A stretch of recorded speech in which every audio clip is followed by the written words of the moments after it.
Now for Scorpio rising sign people, also this is going to be an important year for various reasons. One of the reasons is that Scorpio sign is the only other sign besides Cancer and Capricorn sign on which no influence of any planet is going to be throughout the year. No aspect or placement of any of these transiting planets. Saturn is going to transit into Pisces sign end of March or beginning of April. Jupiter is going to transit into the Gemini sign mid-May, and Rahu and Ketu are going to transit into your 4th house and 10th house respectively, third week of May. In spite of the transits, in spite of each one of them having 3 aspects, Rahu and Ketu have 2 aspects, yet none of these aspects, none of the influences on the Lagna, and that's why an important year, which means you will have a free hand. So depending on which houses Mars is going to transit through the year, where Mars is placed in your natal placement, in your Lagna chart, in your birth chart, what yogas and doshas it is placed in, that will have a very strong bearing. So Mars is more or less given a free hand for this year for Scorpio rising sign people. Not for Aries, but surely for Scorpio rising sign people. So you can take advantage of that. Secondly, Saturn's 3 aspects are very important for you. Saturn is going to get into the 5th house and make an aspect, a 3rd aspect on the 7th house. So through a relationship of somebody who you like, there may be a relationship coming by. However, be careful of who you get into a relationship, because this is not going to be a short-term relationship, or the effects of the relationship that you may get in may be felt long-term. So for some reasons, say for example, you meet somebody, you like somebody for 6, 7, 8 months, 9 months, a year or so, you are in a relationship and then you break the relationship. But the consequences of being in the relationship or breaking the relationship may be felt for you long term, for many years. It may impact your relationship also. For example, getting married and getting divorced. This will have a long-term impact for you. Getting into a committed relationship with somebody and almost everybody in your society, your friend circle, everybody knowing. Then getting married. Obviously, that will impact your married life also. So what I'm trying to say is that any relationship, any partnership, any connections, any new entities that you get into a commitment, even business, even work, be very careful, because that is going to have a long-term impact. For some of you connected to work, you may establish new connections. Now, why work? Because Saturn is placed in the 5th house, which is 8th from the 10th house. And this is important because Ketu is moving into your 10th house within a span of a month and a half from Saturn's transit. So Ketu is changing the status quo of career. Ketu is saying, now make a change in your career, otherwise I'm going to force a change.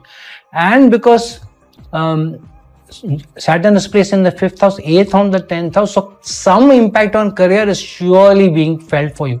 Absolutely, there's no point about that. So some impact in career, new role, new designation, promotion, growth change, new ups and downs, huge changes in your organization, huge changes in how you work is surely coming by for you. And this is important for you. The message for you is make new connections.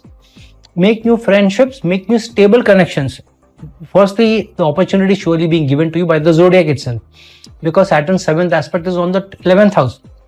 But you making new connections is important because Saturn's 7th aspect is on the 11th house, but in the sign of Virgo, which is the 6th house of the Kalpurush Kundli, which means overcoming competition, overcoming challenges, overcoming enemies through your friendships. New connections that you make will keep you safe of having untoward effects even at work, because Ketu is moving into the 10th house of changes.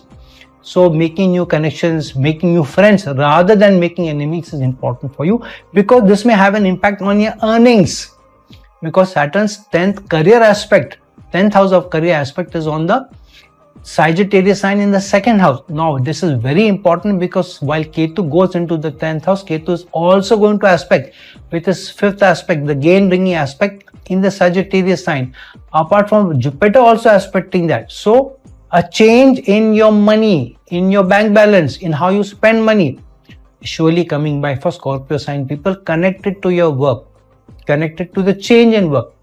That's why it's important how you take decisions in the year, for your career perspective. Now this is important, as I said, because Jupiter is also going to aspect the second house of income, but also the 12th house of expenses, but from the 8th house, which means sudden expenses are coming for you, because of which your bank balance is getting affected. However, there is also a chance of good results coming, because Jupiter's 5th aspect, the gain aspect, is on the Libra sign in the 12th house, which means if you make new connections, new network, because of Saturn also aspecting your 11th house, then there may be larger gains, stable gains in your financial situation, in your financial security. Keep this in mind. Jupiter's 9th aspect is on Rahu, and Rahu is also aspecting Jupiter back. So this means that it's important for you of how you are taking decisions in your home life, in your domestic life, because that may bring about a change or bearing in your expenses, also in your financial situation. So some of you may find a change in your career or role in career, because of it there may be change in home, how you are doing, how you're connecting with your members at home. For example, late hours or change in the hours, change in the place of work, because of which you're spending less time or more time at home. Some of you may have more work from home. That kind of offer may be given to you. Some of you may be even making some changes at home, or even contemplating change at home, or making new investments, buying a new property also, which may impact your bank balance also. If you're buying new property, obviously your bank balance is getting affected, because Jupiter's 5th aspect is on the 12th house of waste and excess.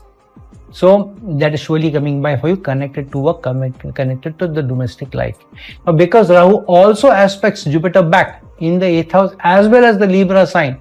So what kind of relationships you're making, what type of connections you're making, especially if you're working in a consultancy, in an MNC, in foreign lands, is also coming by, especially for IT people. Because the Rahu's 5th aspect is on Jupiter in the 8th house. And it's critical because Saturn's 3rd aspect is going to be on the Taurus sign, the money sign. So the money areas are showing getting activated, because Ketu's aspect is on the 2nd house, Jupiter's aspect is on the 2nd house, Saturn's 10th aspect is on the 2nd house, Saturn is also aspecting with 3rd aspect, the Taurus sign, the money sign. So this is important, how or where you're spending your money, where you're making your investment, surely. And this is going to be a year where money is getting impacted not only by Ketu's aspect and change in your work, but also service. So those who are in service, Ketu is bringing about some change in the status quo, because of which the money wise, the stature, your upbringing, your stature and work, it's all getting impacted. So overall, a good period for those people who are working in IT, in the media. Wherever you are in the forefront, whether you are presenting the company, where you're the face of the company, where you're representing the company, or becoming the face, like movie stars is also representing the project. So IT, other people's money, all area careers getting connected to the 8th house, all are getting connected. But surely, overall year, good year for Scorpio sign people, where depending on where your Mars are, surely a change in career results are coming for you, change in how you live, how you're making your investments. But do your due diligence in your investments, because Saturn is in the 5th house, as well as what romantic relationship also that you get into.